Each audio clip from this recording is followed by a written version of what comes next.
அனைவருக்கும் அன்பு வணக்கத்துடன் இனிய தைப்பொங்கல் நல்வாழ்த்துக்களை கூறிக்கொள்வது உங்கள் நண்பன் உதயகுமார்.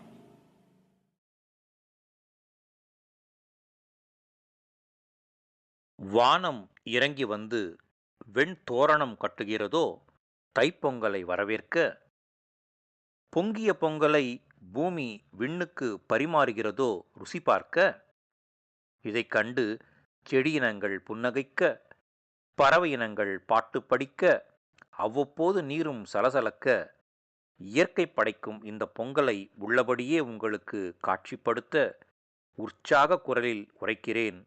அனுதினமும் எங்களை வாழ வைத்துக் கொண்டிருக்கும் இயற்கையே, உனக்கு கோடானு கோடி நன்றிகள்.